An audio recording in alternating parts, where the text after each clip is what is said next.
মুসলমানের ঈমান আল্লাহর পছন্দ। ঈমানবিহীন গোটা পৃথিবী পেলেও লাভ নাই, ঈমান পেয়ে সব হারাইলেও লস নাই। আল্লাহকে পেয়ে সব হারালেও লস নাই, আল্লাহকে না পেয়ে গোটা পৃথিবী 10 বার পেলেও কোনো লাভ নাই। কারণ পৃথিবীকে তুমি যতই আঁকড়াইয়া ধরো, পৃথিবী তোমারে থাকতে দিবে না, লাথি দিয়া কবরে ফেলে দিবে। দুনিয়া ধোকা, দুনিয়া ধোকা, দুনিয়া তামাশা, দুনিয়া খেলাধুলা। এই হাসে তো এই কাঁদে, এই ফুর্তি তো এই আবার হসপিটাল, এই আনন্দ এই বেদনা, এই রোদ এই বৃষ্টি, এই আলো এই অন্ধকার। দুনিয়া এমন, মুহূর্তে মুহূর্তে দুনিয়ার অবস্থা বদলে যায়, মানুষের অবস্থা বদলে যায়। এই তাগড়া জোয়ান, কয়েক বছরের ব্যবধানে উনি আবার বৃদ্ধ। এই শক্ত সামর্থ্য যুবক, একটা দুইটা রোগ ধরছে, এবার একদম কঙ্কাল। এর নাম দুনিয়া বন্ধু। দুনিয়া এক অবস্থার উপরে থাকতে দেয় না। দুনিয়া দুনিয়া বহু বাদশাকে ছোট বানায় ফেলছে, দুনিয়া বহু ফকিরকে বাদশা বানায় ফেলছে, দুনিয়া বহু সুন্দরীকে কবরে লাথি দিয়ে ফেলায় দিছে। যা, তুমি মানুষ কিসের বড়াই করছো? কেন অহংকার করছো? তুমি তো উল্লেখ করার মতো বস্তুও ছিল না। যেই ফোঁটা দিয়ে তুমি হইছ, এই ফোঁটার নামও তো মানুষে নেয় না, এই ফোঁটার নামও তো নেয় না। লজ্জা করে, শরম পায়। তুমি সেখান থেকে হইছ। মাতবুরি করো, অহংকার করো। এক বুজুর্গ বলছিল এক যুবককে, যুবক অহংকার করো কেন? যুবক বলছে, আমারে চেনেন আপনি? বলছে, হ্যাঁ চিনি। আউয়ালুকা নুতফাতুন কাদিরা, তুমি হইলা প্রথম ছিলা নাপাক দুর্গন্ধ, একবার দুর্গন্ধময় একটা বীর্যের ফোঁটা। এত দুর্গন্ধ, যেই দুর্গন্ধের কারণে তোমার মা বাপ দুইজনকে গোসল করতে হয়েছে। 2 নাম্বার, তোমার শেষ পরিণতি কবরে, লাশ যেটা অল্প কয়েকদিনে পচে গলে দুর্গন্ধ হয়ে যায়। 3 নাম্বার, তুমি যে এখন হাঁটাচলা করতেছ, তোমার পেটে যদি ছিদ্র করে, ফুঁক পারে, ছিদ্র করে, বের হবে দুর্গন্ধময় কতগুলো পায়খানা। তাহলে যার শুরু দুর্গন্ধ, যার শেষ লাশের পচা দুর্গন্ধ, যার পেটে বহন করছো দুর্গন্ধময় পায়খানা, তুমি মাতবুরি করো কেমন? কেমন জিন্দিগি ভাই, কেমন জীবন এটা? ঘন্টার পর ঘন্টা, 3 ঘন্টা মোবাইল টিপে কেমনে একজন মানুষ? 5 ঘন্টা মোবাইল টিপে কেমনে রে ভাই?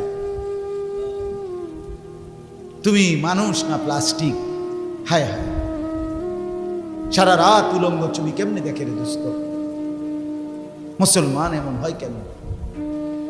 আমাদের আল্লাহ আছে, আমাদের আখিরাত আছে। মৌলানা মুফতি দ্বীন মোহাম্মদ সাহেব, আমি শুনতেছিলাম একটা আয়াত পড়ছে, ইয়া আইয়ুহাল ইনসানু মা গাররাকা বিরাব্বিকাল কারীম। রব্বুল আলামিন বলেন, আল্লাহ তাআলা ডাক দিয়ে বলেন, হে মানুষ, আমার মতো দয়ালু মুনিব, আমার মতো মেহেরবান মাওলা, আসমান জমিন আর গোটা কায়নাত দিয়ে 24 ঘন্টা যে মুনিব, আমি আল্লাহ তোদেরকে লালন পালন করছি। একবার চাঁদ উঠাই, আবার চাঁদ ডুবাই, আবার সূর্য আনি, সূর্য ডুবাই, একবার রাত বানাই, একবার দিন বানাই, একবার আলো দেই, আবার অন্ধকার দেই, একবার রোদ দেই, আবার বৃষ্টি দেই, একবার আলো দেই, আবার বাতাস দেই। আল্লাহ বলেন, এতটা যত্ন করে লালন করছি যেই মনিব, আমার মতো দয়ালু মাওলা, আমার মতো দয়ালু আল্লাহ থেকে তুই বান্দাকে, তুই মানুষকে কে রে ভুলায় দিল? আমাকে বাদ দিয়ে যার কাছে গেলি বান্দা, বল না বান্দা, আমার চাইতে বেশি কি পেলি তার কাছে? সে তোকে কি দিল? বলো, তোমার সমবয়সী বন্ধু তোমারে কি দিল? উলঙ্গ কতগুলো ছবির দৃশ্য দেখানো ছাড়া, মদের আড্ডা, জুয়ার আড্ডা, নারীর আড্ডা, জিনা ব্যভিচারের আড্ডা ছাড়া তোমার বন্ধু নামের ওই শয়তানে তোমারে আর কি দিছে? তুমি বলো। বলো, ওইগুলা তো বন্ধু নামের শয়তান, এগুলা বন্ধু নামের ইবলিস।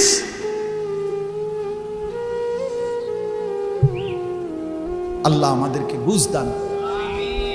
এজন্য বাপ, আমি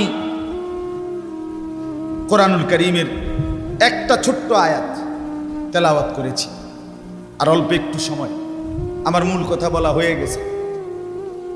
আমি পবিত্র সন্তান, পবিত্র মুসলমান, পবিত্র যুবক দেখতে চাই তুমি সুন্দরভাবে সাজো। তোমার আমি বলি নাই জামা সিরা, প্যান্ট সিরা। তোমারে আমি বলি নাই তোমার নাকে ময়লা, চোখে ময়লা, দাঁত মাজো না। এরকম হতে আমরা বলছি কোনোদিন? ইসলাম মানে কি এই কথা? না, সবচেয়ে সুন্দর যেটা, সেটার নাম ইসলাম। সবচেয়ে পবিত্র, সবচেয়ে পবিত্র, সেরা সুন্দর ইসলাম। রাসূলুল্লাহ সাল্লাল্লাহু আলাইহি ওয়াসাল্লামকে আল্লাহ বলছে আলা খুলুকিন আযীম। আপনার চলাফেরা, কথাবার্তা, আপনার আচরণ, উচ্চারণ সবকিছু সর্বশ্রেষ্ঠ, সর্বশ্রেষ্ঠ।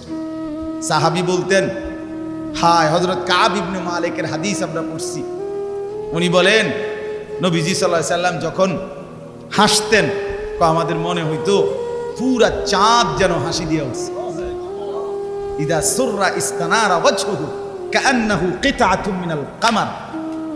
সাহাবী বলেন যেন ওই মুখ, ওই চেহারা, সেটা যেন চেহারা না, সেটা যেন চাঁদের একটা টুকরা। এরকম সুন্দর ছিলেন। সুবহানাল্লাহ, সুবহানাল্লাহ।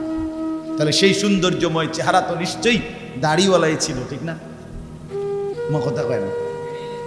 নবী সাল্লাল্লাহু আলাইহি সাল্লামের সেই পবিত্র সুন্দর চেহারা, সেটা দাড়িওয়ালা ছিল না?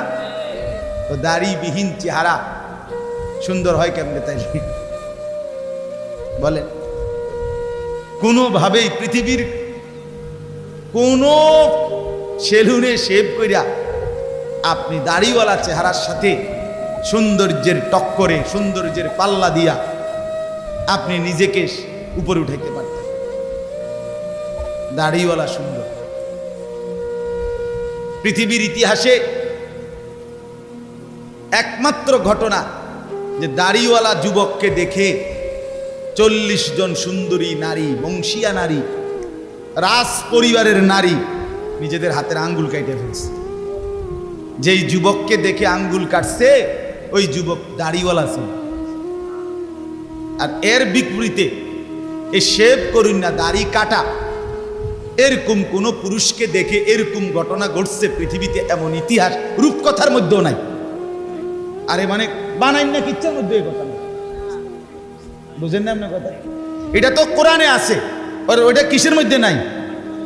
না না, রাক্ষসের গল্পের মধ্যে এই কথা নাই, ডালিম কুমারের মধ্যে এই কথা নাই, রাজকুমারের গল্পের মধ্যে এগুলো নাই।